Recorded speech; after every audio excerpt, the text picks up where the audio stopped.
Okay, so next is another double page spread, so these go together, and this one's titled Window Obsessed. And these are all different pictures of windows I took throughout the trip. I used this wooden window piece and I cut out windows from the No Place Like Home collection from Wild Whisper. This card is from that collection as well. And this is a stamp from one of the collections, one of the Wild Whisper collections. So here are all the different windows. I loved taking pictures of unique ones I saw. This was our Airbnb in Cinque Terre that I talked about, that you could see the ocean. So the ocean is right there. The horizon line is light in this picture, but there's the horizon line. Really beautiful. Here's another ocean one. This was in Venice, so the canal is right down here. Lots of these are Cinque Terre. That one was. It was very tropical seeming. This one was somewhere on our wine tour that we saw that cute little vignette. And then this was climbing the tower in Florence, I believe. And this was in our Venice Airbnb. I was outside and I took this picture looking inside of Andrew brushing his teeth. So yeah, I loved these windows. I had to do a full spread of those. Next we went on to Pisa, and Pisa was really interesting. The tower itself was not as tall as I thought it would be. Like in most pictures it seems like a decent size, but it's actually not very tall in real life. But I really liked it because of course it's iconic.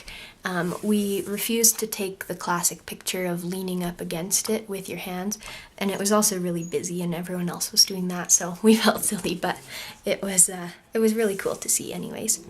I covered these wood letters with some embossing powder from Emerald Creek.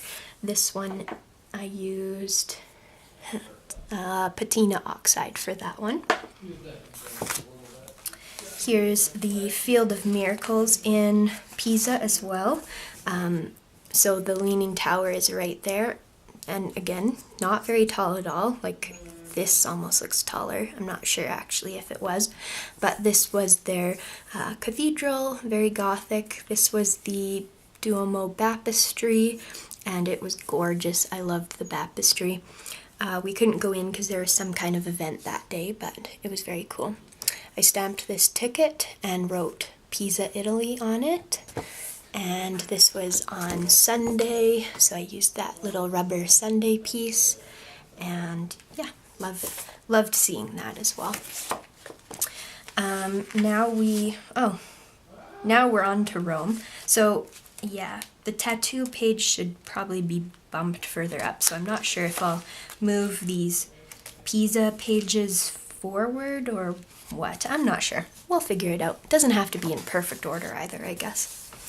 So this is Vatican City. We went to have a tour of the whole museum and the cathedral and everything there. So that was really incredible. I cut this out from a Wild Whisper card, and this is one of our patterns as well. I used this striped paper here, is a glassine bag that had that pattern on it, and just simply embellished with a few little things. I love, as you've seen, I love putting some splatters and some sequins and some Nouveau drops on pretty much all of my pages. I just love that look right now.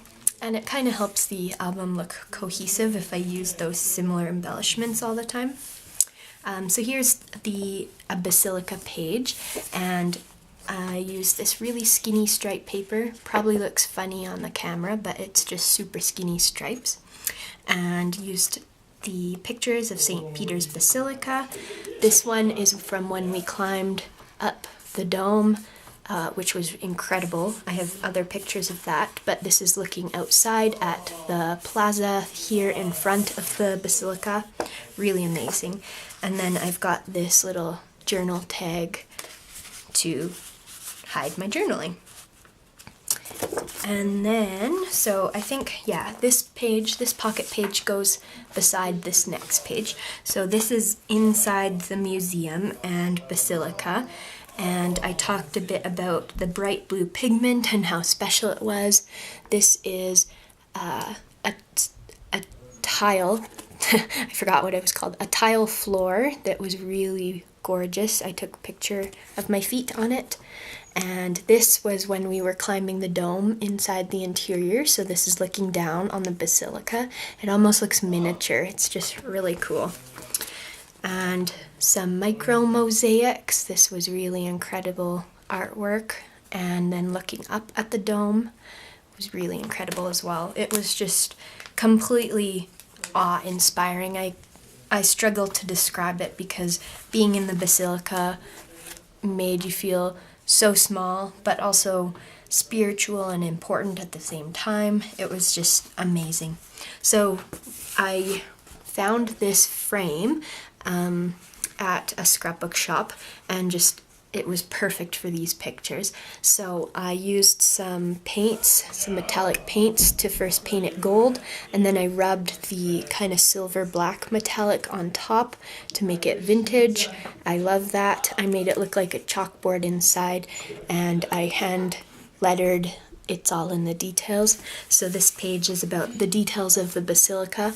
This is the bronze canopy in the middle, which is gorgeous. This is the door, the Pope's special door, and then this is a detail of some of the lettering and sculptures. These letters were, I believe it was 12 feet tall, so you can imagine how huge these sculptures are. They're like 50 to 100 feet tall. They are crazy, and it was incredible. I can't talk about it enough. Next we've got the Colosseum double page layout. So it goes like this. I used some white thickers and just colored them with Copic markers to make them orange to say Colosseum. I've got this little insert in here with some journaling in there, and it goes right in there behind that picture. I have lots of pictures of the Colosseum because it was also awe-inspiring and incredible. Just really neat. Our tour guide was an interesting lady and told us all kinds of cool stuff about the Colosseum. And then our same tour guide took us on to the Roman Forum, which was right near the Colosseum. In this picture you can see the Colosseum right there, and right beside here is all part of the Roman Forum. So this is my page still about the Colosseum. I wanted to use this film strip, so that was pretty cool. Some of the pictures, like this picture of Andrew, is duplicated, but it each shows different aspects of the photo, I guess, so I don't mind duplicating some of them. And it's titled Real Life Ancient History, which it really was. Oh, I found these letter stickers that fell off, and I think they are supposed to go on this page. I recall. There we go. Oops, I put them in backwards order. I don't know, I'll have to fix that. Our Chronicles, it's supposed to say, and then something soulful. And then this is the facing page with just simply embellished, mostly wanted the pictures to shine. And then this was a gladiator school by the Colosseum in this picture. Here we have another facing page, so these two go together, which is more of the Roman Forum. So there was some beautiful gardens with trimmed hedges. This was a nice overhead view when we climbed up the hill. Yeah, so much history, just a really interesting place. I think I'll add some journaling on that card. And then this one's called Yesterday's Rome, so kind of gives a bit of insight about it's just historic, basically. And I used some cute little embellishments here. These birds are pretty cute, puffy stickers. and these tiny, tiny limes. It's hard to see, but they're pretty cute too. And then this is the last page I've completed. I haven't got to my Pompeii pictures yet, or the food, and again, for all of the places I still have a few more photos. This was a dinner date we went on in Rome. Share Tonight is the title, and he makes me smile, which he certainly does. I journaled about the dinner date, and then I've got a food picture there on the back, which was some really yummy pasta. And I hand lettered that. There's us at the table. The server offered to take a picture of us. She was awesome. And there's a street view in the evening. And I loved all of that. So now that you've seen all of the layouts, there's a lot. I'll tell you a little bit about how I narrow the pictures down and remember all the details. So you can skip this part if you just wanted to see the layouts, but I will make it pretty quick. So basically, before the trip, I created an outline for my traveler's notebook, and I took this with me on the trip. I printed out our itinerary basically, so I put when we arrive in Venice, and then so each page is a day, so I have the date at the top, and then I put the sites we were maybe going to try to see and experiences as well, so that it was easy to see all the things, all the highlights of those particular cities. So I had that done all before the trip, and it's not like we were going to see all the sites necessarily, or even all of them on that particular day, but I just included them and then left room for all this other embellishing. So it was an easy way to use on the trip. It was very usable. So when we got to Venice, our first full day, we knew like the main things we'd like to see. We talked about it each morning, what we wanted to do that day, because we didn't have it planned out completely. We had most of our accommodations booked, but everything else was really fly by the seat of our pants, which is the way we like to travel. So it was, and it worked out so well for us. We saw everything we wanted to, we made everything work, we had enough time. Yeah, it was relaxing, we had some downtime, so it worked out perfectly for us. So then while I was on the trip, well, actually, so to back up, before the trip, I did some of the stamping and things like that. Here and now, most of all the stamping, I guess I did before the trip. And then while we were on the trip, I did some of the hand lettering. I stuck in some of the tickets and things, and business cards and little maps and things. I did that on the trip because we took the train to all of our different destinations, so that was easy enough to do on the train, which is really fun. I did some sketching in here, inspired by that particular place. I put a postage stamp. This was a ticket here. This is a little tiny glassine bag. I put our ticket in there. Our tour sticker. Lots of great things. I'll go through this in more detail in another video, I believe, but then about the middle of the album it ends, and then for the rest of the album I just have sketches and ephemera and lots of fun little things. So that's how I kept track of the trip while on the trip, and how I used it to know what sites we wanted to see as well. So that helped on the trip. I didn't use it much when I got home for scrapbooking, but what I did reference a lot when I was scrapbooking is my travel journal. So this, again, I had before the trip, and I did some hand lettering just to make it fun for myself, and then I would journal every day of the trip. So I have several pages of journaling for each day.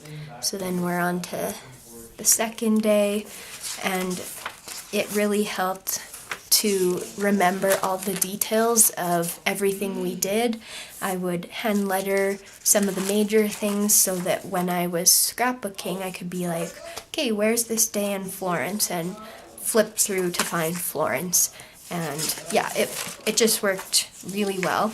And if I forgot the names of things, which if you watched me stumble through some of these things, I'm not great with names of the places, especially when they're Italian names. So I could write them down in here when they were fresh in my mind, and then remember them to put in the journaling on my scrapbook pages. So this is definitely much more comprehensive journaling than I would put in my scrapbook page.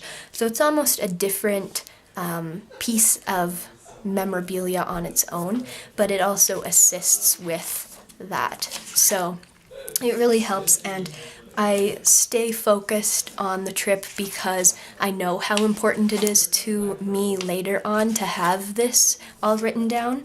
And even when I'm tired or whatever, I still will be disciplined and make myself do it because it's important to me. So often I would try to do it when I went to bed that night, so I would write everything that happened the day of when I was in bed.